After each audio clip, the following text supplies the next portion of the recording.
மூன்று குழந்தைகளை இரக்கமே இல்லாமல் கழுத்தறுத்து கொன்ற தந்தை. பட்டுக்கோட்டை பக்கத்துல மதுகூர்ல கட்டிக்கிட்ட கணவனை விட்டுட்டு போயிட்டு கள்ளக்காதலோட வாழ்ந்துகிட்டு இருக்கா மனைவி. இதை தெரிஞ்ச புருஷன் ஆத்திரத்துல 3 குழந்தைகளையும் ரத்தம் தெறிக்க கழுத்தறுத்து கொண்டு இருக்கிறான். கோபாலசமுத்திரம் பகுதியை சேர்ந்த வினோத்குமார் முதல்ல லாரியை வச்சுக்கிட்டு பிசினஸ் தான் பண்ணிருக்கிறாரு. பிசினஸ் லாஸ் ஆகி ஹோட்டல்ல சர்வரா வேலை பார்த்திருக்கிறாரு. அதுவும் இல்லாம அவருடைய மனைவி நித்யா 5 வயசுல ஒரு ஆண் குழந்தையும் 6ஆம் வகுப்பு மற்றும் 3ஆம் வகுப்பு படிக்கக்கூடிய 2 பெண் பிள்ளைகளும் இருக்கிறாங்க. இந்த நிலைமையில Facebook, Instagram சொல்லக்கூடிய சோசியல் மீடியால மூழ்கி போன நித்யா மன்னார்குடியை சேர்ந்த இளைஞனோட காதல் வயப்பட்டிருக்கிறார். இத காதல்னு சொல்லக்கூடாது, கள்ளக்காதல்னு சொல்லணும். இத தெரிஞ்ச அவளோட புருஷன் அவன் கூட பேசாத பழகாதன்னு ஆர்கியூமெண்ட்ல சண்டையா இருக்கு. இந்த சண்டை அதிகமான உடனே 6 மாசத்துக்கு முன்னாடி தான் புருஷனையும் தான் பெத்த 3 குழந்தையும் விட்டுட்டு அந்த கள்ளக்காதலனோட ஓடி போயிருக்கா. திரும்பவும் போயிட்டு வினோத்குமார் அம்மா எங்கன்னு பிள்ளைங்க எல்லாம் கேக்குறாங்க.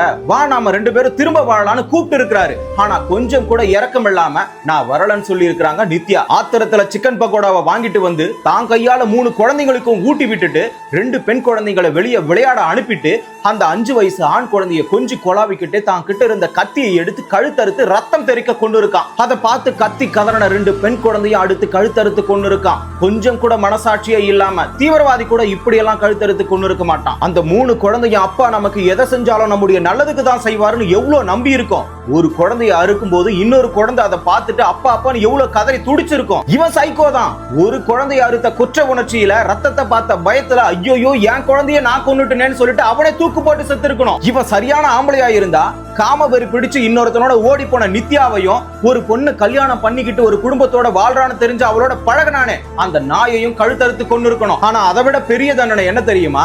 இந்த 3 குழந்தைய இந்த சமூகத்துல பெரிய ஆளா வளர்த்து விட்டுட்டு அந்த வாயால அம்மான்ற வார்த்தையை அவளுக்கு கொடுக்காம இருந்திருக்கணும். இதுதான் மிகப்பெரிய ஒரு தண்டனையா இருந்திருக்கும். உடனே வருவாங்க ஒரு கூட்டம், அவன் சரியா இருந்தா அவன் ஏன் ஓடி போறான்னு. அவன் சரியில்லாதவனாவே இருந்தாலும் இந்த 3 குழந்தைய கூட்டிக்கிட்டு யாரா இருந்தாலும் பெத்த தாய் வீட்டுக்கு தான் போயிருப்பா.